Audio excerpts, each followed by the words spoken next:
నా బర్త్డేకి మా డాడీ పెద్ద టెడ్డీపే గిఫ్ట్ ఇచ్చారు. నువ్వు టాపర్వి, పైగా నువ్వు మీ డాడీకి చాలా ఇష్టం. నిన్న నీ బర్త్డేకి మీ డాడీ ఏం గిఫ్ట్ ఇచ్చారు? టెడ్డీ బేరా? అది గిఫ్టేనా? నా గిఫ్ట్ చూడు. నిన్న నా బర్త్డేకి మా డాడీ నాకు ఫోన్ గిఫ్ట్ ఇచ్చారు. మా ఇంటి పక్కన ఉందే నేను చక్క, ఆ అక్క సాఫ్ట్వేర్ ఇంజనీర్ జాబ్ చేస్తుంది. ఎప్పుడైనా నేను గేమ్ ఆడుకోవడానికి ఫోన్ అడిగితే ఎప్పుడూ ఇవ్వదు. ఇప్పుడు నా ఫోన్లో నేను గేమ్స్ ఆడి చాలా డబ్బులు సంపాదించి నా టాలెంట్ ఏంటో చూపిస్తాను అక్కకి.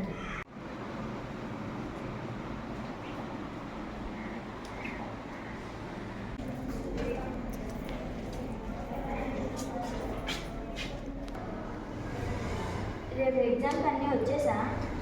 ఎప్పుడు చదివినా ఆడుకొని.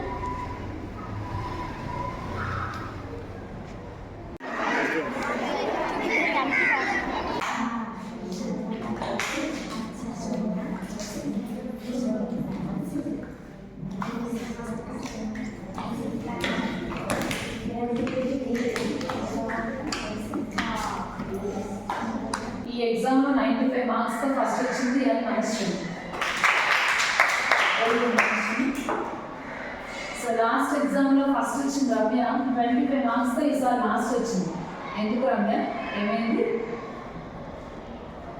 రమ్య లేవమ్మా, అన్నం తిందువు. రమ్య రమ్య లేవు, అన్నం తిందువు. వద్దమ్మా, నాకు ఆకలి. లేవమ్మా, అన్నం తిందువు. వద్దునా, లేవమ్మా. నాకు ఆకలి వద్దు. ఏంటి తెల్ల సరిగ్గా తినట్లేదు ఈ మధ్య?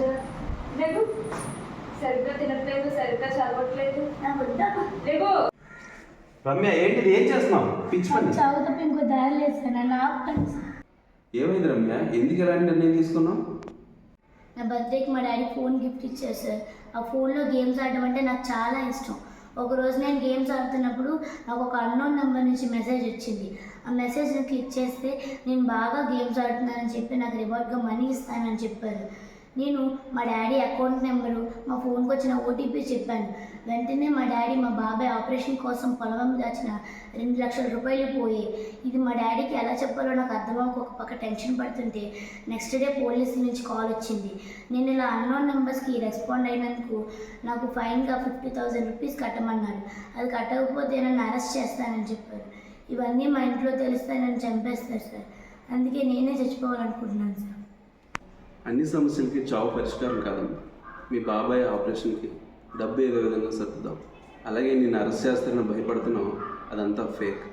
లాటరీ తగిలిందనో, గిఫ్ట్స్ వచ్చాయనో, రివార్డ్ మనీ వచ్చిందనో వచ్చేటువంటి ఫోన్ కాల్స్కి, మెసేజెస్కి రెస్పాండ్ అవ్వకూడదు. తెలియని వారికి మన బ్యాంక్ అకౌంట్ డీటెయిల్స్, ఓటీపీస్ ఇవ్వకూడదు. సస్పీషియస్ లింక్స్, +91 కోడ్తో రానటువంటి కాల్స్ లిఫ్ట్ చేయకూడదు. ఏదన్నా ఇబ్బంది కలిగి ఉంటే ముందు మీ పెద్దవాళ్ళకి, మీ టీచర్స్కి చెప్పు, అంతేగాని తీవ్రమైన నిర్ణయాలు తీసుకోవద్దు.